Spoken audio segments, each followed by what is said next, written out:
I know, you may be wondering, why does Max insist on these sci-fi pieces? Why don't you show us some fantasy pieces for our dungeons? The answer is very simple. During the breaks between a game of HeroQuest and D&D, I love apocalyptic scenarios, and I'm starting to take a look at RPGs on Walking Dead and Zombicide. If you then put my deep and faithful love for Resident Evil, this explains why I love building this kind of scenario. The MDF kit you see comes from War World Gaming Industry of War. It's a very simple kit which I bought because I'm lazy. I could have created the exact same piece with some simple graphics medium chipboard, but the idea of doing all those hundreds of small cuts made me choose a shortcut. It is still a very cost-effective solution, since the WWG kits are also available on Amazon unpainted at very low prices. This entire kit cost me about €10. This is my second experience with MDF, but I must say that compared to the Dungeon of Fields kit, I noticed big differences. First of all, these pieces are much thicker. This certainly offered the advantage of being able to create all those holes you see in the cut walls metallic. However, I found it very difficult to clean the pieces from the sprues, which sometimes broke and create some damage to the pieces, so much that I was forced to use my X-Acto knife to separate the pieces without damage. The assembly was easy and intuitive, although the kit arrived without instruction. I chose to assemble everything in alternative form to give a personalized and modular touch to my scenario.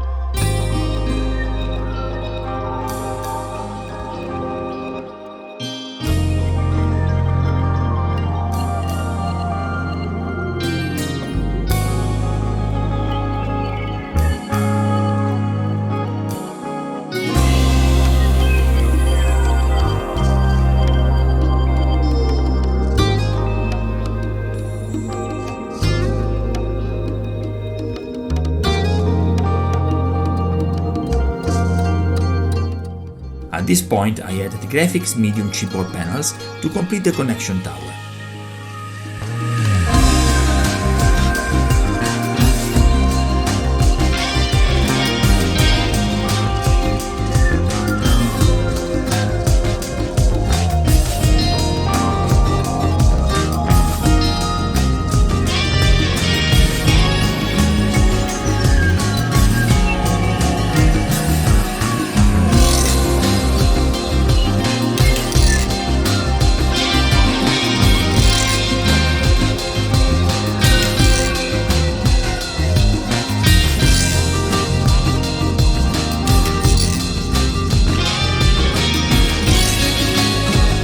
Soon after, I moved on to insert some details. First, I create some metal grates using these small plastic baskets. I found them in the packages of mozzarella, the delicious cheese that we put on the pizza. I love when the pizza comes out of the wood oven and the mozzarella melts in your mouth between one slice and the next, but that's another story. Then I created some panels using the chipboard. I will need these to close all the doors holes of the MDF model, as you can see here.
The main structure is finished. Now I insert more details from the terrain crate as well as other sci-fi parts cloned by myself.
As you can see, I'm going to use cardboard rolls as pillars. Using a foam sheet, I cut out the metal bands to embellish the pillars. I use the hot tip of the hot glue gun to engrave rivets in the soft foam, and that's it.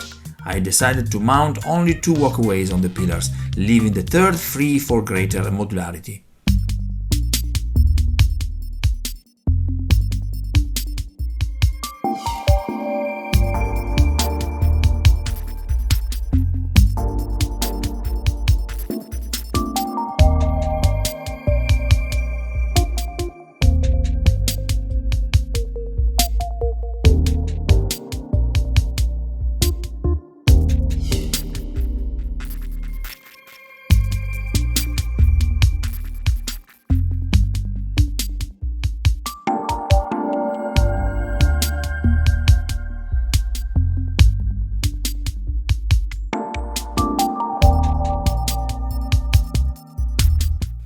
If you follow my channel, you will recognize the usual small hexagonal tiles, which come from the scraps of the tabletop game. With these I create bases that will integrate perfectly with the previously built scenarios.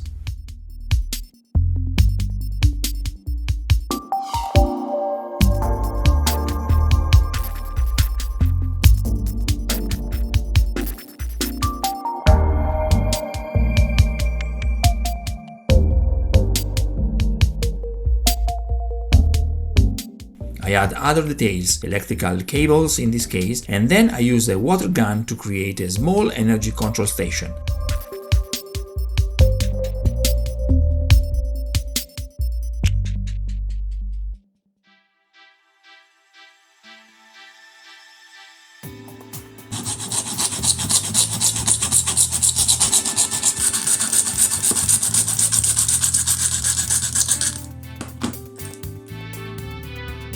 With these objects you can really indulge your imagination.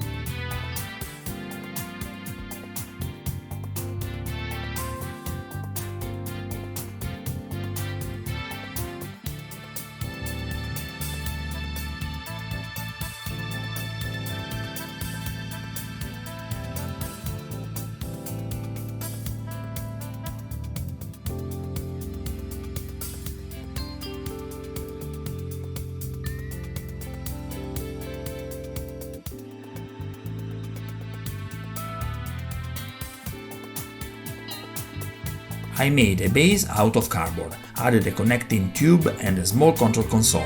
Boom! Other details. The staircase was immediately my favorite piece, so I decorated it with great detail.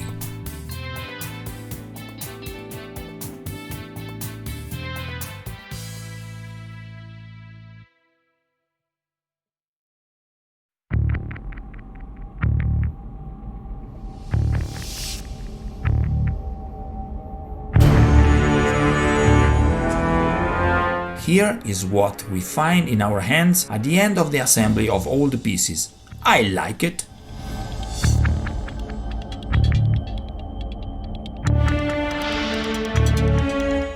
The painting process is the part that can really turn a normal piece into a wow diorama. I start with a very cheap acrylic paint layer. I first use an opaque black, completing the base coat with a dark brown. This will immediately give us the impression of a massive and rusty structure. Back inside, because outside was freezing, I started going through everything with a metal gun, using a dry brush. In this phase, every little detail is brought to light.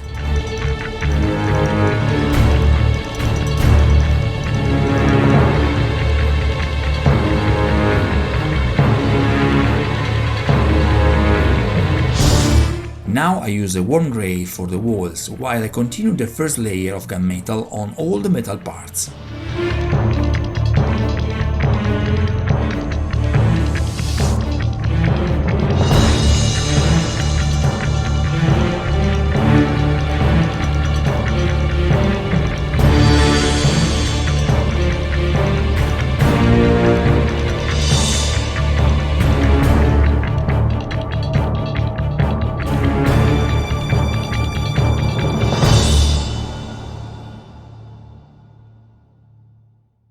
Very often you guys stress the fact that not everyone has an airbrush. So here we are. The entire painting process is done with brushes.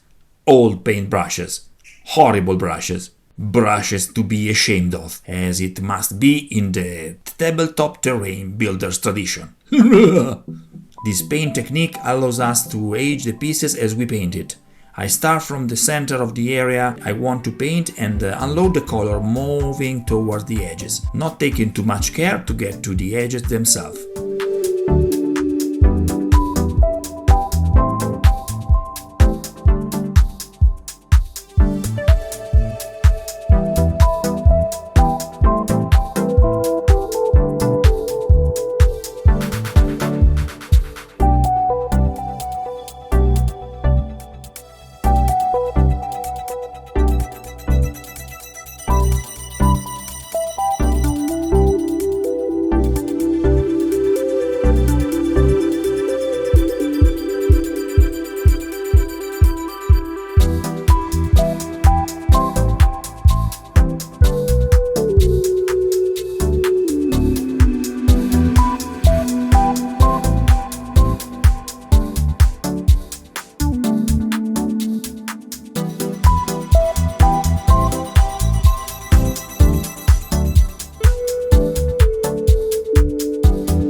Now let's really get the piece dirty. First with an interior green, then with other colors, then with a brown wash. I don't have a precise plan, I just try to differentiate the areas of the piece.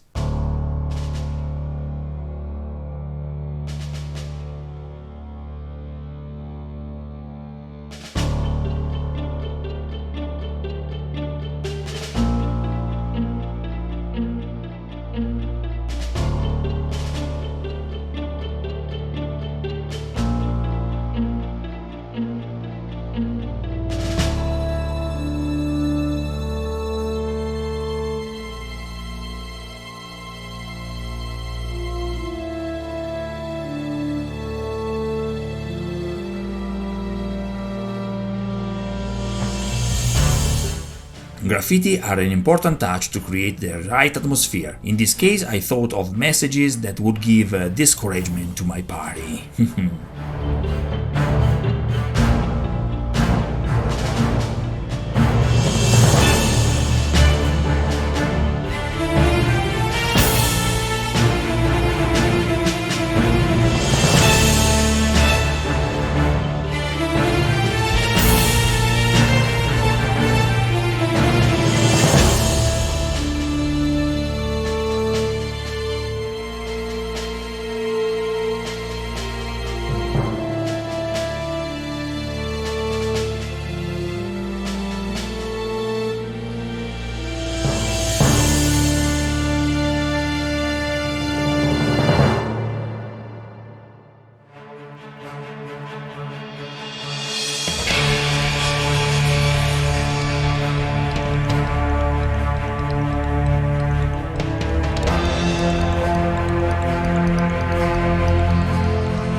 Final touch, documents scattered on the floor. The litter of the ground really gives an idea of chaos and abandonment.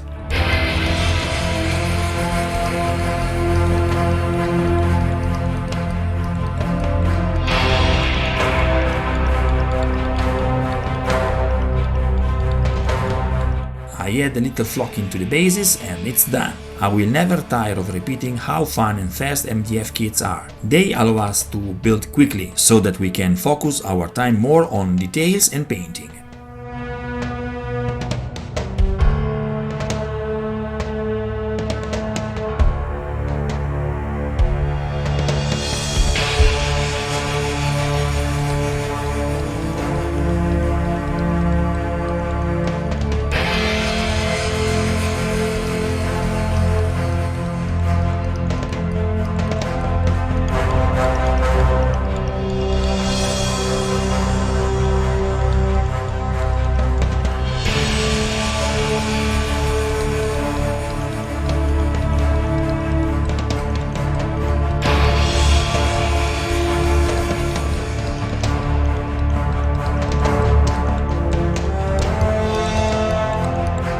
This is a perfect opening scenario for a sci-fi terrain. In my case, my party doesn't know that between a catwalk and a dark area, just where they least expect it, they will be faced with a demon of chaos. This is an old creature that I customized years ago. Even if it definitely deserves a new touch of paint, it will do its job well. Okay guys, this is it for today. I hope you enjoyed this video. If you like this video, please hit the like button and don't forget to subscribe this channel. Remember to support this channel through Patreon or PayPal. And yes, I think I see you all on the next episode. Till next time, happy crafting!